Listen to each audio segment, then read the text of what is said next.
حضرت عبداللہ ابن عباس غالباً بیٹھے تھے تو آپ کے پاس کوئی تابعی بیٹھے تھے، تو اچانک آپ نے فرمایا تمہیں جنتی عورت نہ دکھاؤں؟ انہوں نے کہا جی دکھائیے. تو کہا وہ جو سیاہ رنگت کی خاتون گزر رہی ہے یہ جنتی ہے.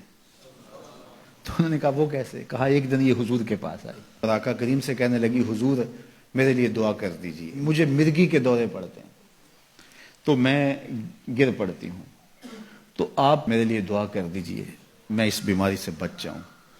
تو اللہ کے محبوب علیہ السلام نے فرمایا اگر تو صبر کرے تو تیرے لیے جنت کا وعدہ ہے. آپ کہو تو میں دعا کر دیتا ہوں تم ٹھیک ہو جاؤ گی، لیکن اگر تم صبر کرو تو جنت کا وعدہ ہے. تو اس نے کہا ٹھیک ہے مجھے منظور ہے، جنت وعدہ ٹھیک ہے، لیکن جب میں گرتی ہوں تو میرا پردہ کھل جاتا ہے، عورت ذات ہوں. چلو ٹھیک ہے بیماری رہے گروں بھی، لیکن اتنی دعا تو کر دیں کہ پردہ نہ کھلے. تو اللہ کے محبوب نے فرمایا ہاں یہ دعا میں کر دیتا ہوں.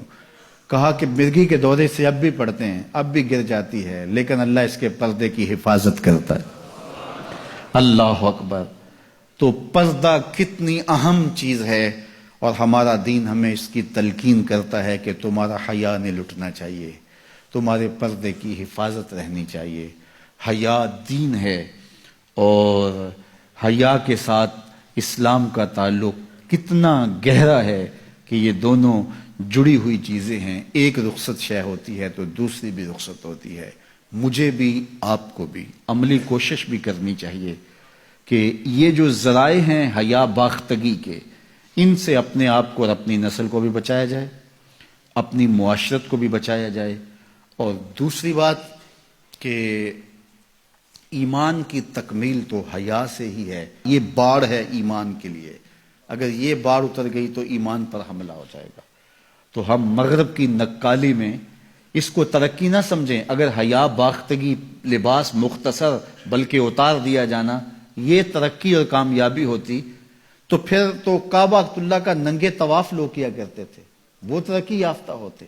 تو برہنہ ہو جانا یہ حیوانیت کی طرف سفر ہے، یہ کامیابی نہیں ہے، یہ عروج نہیں ہے، یہ فیشن اور ترقی نہیں ہے، یہ تو اخلاقیات سے کنارہ کشی ہے، یہ تو حیا باختگی ہے. اسلام ایک روشن خیال دین ہے، اسلام ترقی یافتہ دین ہے، اسلام انسانی مزاج سے ہم آہنگ دین ہے، انسانی ضروریات کے تقاضوں کو پورا کرنے والا دین ہے.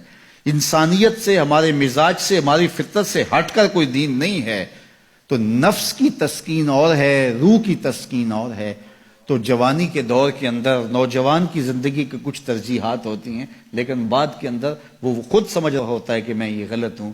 آج مغرب پریشان ہے کہ انہوں نے جوانی کے 4 ایام تو اپنی خواہشوں میں اسیر ہو کے گزار لیے، لیکن ان کے بڑھاپے کی تلخیوں کو آپ نہیں جانتے کیا ہے. تو مغرب کے سانچے میں ڈھلنے کی کوشش نہ کرو. وہ اقبال نے کہا تھا نئی تہذیب تکلف کے سوا کچھ بھی نہیں، چہرہ جو نہ روشن ہو کہ تو کیا حاجت گلگو نہ فروش. اندر کچھ ہو ہی نہ اور اوپر میک اپ کیا ہوا ہو تو وہ تو کبھی اترے گا، جب اترے گا تو نیچے سے کیا بلا نکلے گی.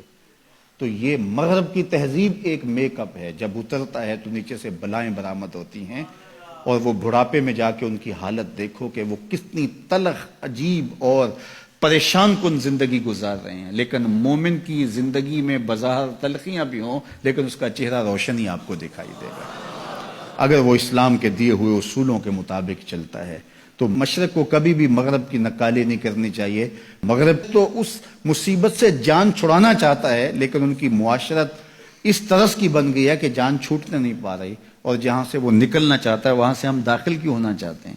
تو میری بیٹی، میری بہن، تو مغرب کی بیٹی نہیں ہے، تو مشرق کی شہزادی ہے. تیرا برقع، تیری چادر، تیرا حجاب تیری آبرو کا پہرا ہے. جب تو سمٹتی ہے تو معاشرہ پھیلتا ہے. تیرا حیا ہی تیری زندگی کا تیور ہے، اور یہی تیرا نور ہے. اور نوجوان کی آنکھوں کے شرم و حیا کے تلے عبادت کی لذت رکھی گئی ہے.